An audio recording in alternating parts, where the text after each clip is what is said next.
जय श्री राम। माता सबरी जी की कथा बहुत ही मार्मिक कथा। भक्ति की प्रकाष्ठा थी। सबरी बहुत ही कड़ा साधना तपस्या की थी। भगवान श्री राम की बहुत ही दुलारी सबरी थी। भगवान श्री राम सबरी की कुटिया पर पहुंच गए। गत वर्ष में सबरी एक राजघराने की बहू थी। इसके घर के सामने एक मंदिर था और वहाँ उस मंदिर में साधु संत ऋषि सभी दर्शन करने आते थे। सबरी अपने घर से सभी को दर्शन करने जाते देखती थी और सबरी जी का भी मन हुआ कि हम भी दर्शन करें, परंतु घर की मर्यादा और पर्दा के कारण मजबूर थी। परंतु भगवान सबरी जी को स्वप्न में कहा, इस जन्म को बिता लो, अगले जन्म में हम तुम्हारे साथ खूब समय देंगे। और सबरी इसी इच्छा को लेकर अपना प्राण त्याग दिया। और ये नियम है कि जो जिस इच्छा को लिए प्राण त्यागता है उसका अगला जन्म उसी इच्छा के साथ जन्म होता है। सबरी को जन्म पुनः एक भील के यहाँ हो गया, जो कि सबरी के पिता एक राजा था। सबरी जब 14 साल के उम्र हुई तो उसकी शादी तय हो गई।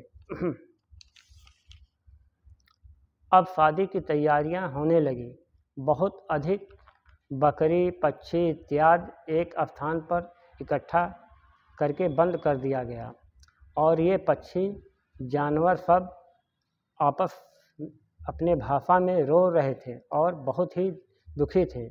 सबरी जी सोचने लगी कि आखिर ये पक्षी क्यों रो रहे हैं। तब सबरी ने अपने माता जी से पूछा कि आखिर ये क्यों रो रहे हैं। सबरी ने के माता ने बताया कि ये तेरे शादी में जो मेहमान आए होंगे उनके भोजन की तैयारी के लिए रखा है। सबरी कुछ नहीं बोली, चुपचाप सभी पशु पक्षी को मुक्त किया और उसके बाद सबरी घर से भाग गई और वो जाकर पंपा सरोवर में पहुंच गई और वहां जाकर झाड़ियों में छुप गई। बाकी चारों तरफ संतों की कुटिया थी। सबरी संतों की दर्शन ना हो, सबरी सोचने लगी, इन संतों की सेवा हम किस प्रकार करें। संत हमारा सेवा स्वीकार नहीं करेंगे क्योंकि हम नीच जात की हैं। तब सबरी ने सोचा कि संत लोग 4 बजे सुबह नहाने के लिए झील सरोवर में जाते हैं और वो मार्ग बहुत पथरीला था। सबरी 2 बजे ही रात में उठकर उस मार्ग को साफ सफाई कर देती थी। अब संत सोचने लगे, आखिर ये रास्ता कौन साफ कर देता है। संजोग से एक दिन सबरी की नींद देर से खुली और सबरी मार्ग पर झाड़ू साफ सफाई कर ही रही थी कि ऋषि उसे साफ सफाई करते देख लिए और सबरी डर गई। साधु उसे डांटने लगे और उसे मतंग ऋषि के पास ले गए। मतंग ऋषि बात को समझते हुए साधु को समझाया और सबरी को अपने आश्रम में रख लिए और सबरी वहाँ रहने लगी और मतंग ऋषि की सेवा करने लगी। कुछ समय बीता और मतंग ऋषि को देह त्याग करने का विचार आया। तब जाकर सबरी सुनी और मतंग ऋषि से कहने लगी, गुरु अब आप नहीं रहेंगे तब मैं कहाँ जाऊंगी। सबरी बहुत ही दुखी हुई। तब मतंग ऋषि सबरी से कहा, तुम्हें कहीं जाने की ज़रूरत नहीं है, तुम यहीं रहो आश्रम में और एक दिन भगवान श्री राम दोनों भाई दर्शन देने आएंगे। यह कहकर मतंग ऋषि अपना देह त्याग दिया। सबरी अब गुरु की बात के अनुसार भगवान राम का इंतजार करने लगी और सोचने लगी कि गुरु ने तो यह बताया ही नहीं कि कब भगवान राम आएंगे। जब मतंग ऋषि सबरी का साथ छोड़े थे तब फबरी 14 साल की थी और फबरी को भगवान राम का दर्शन 74 साल के उम्र में हुआ।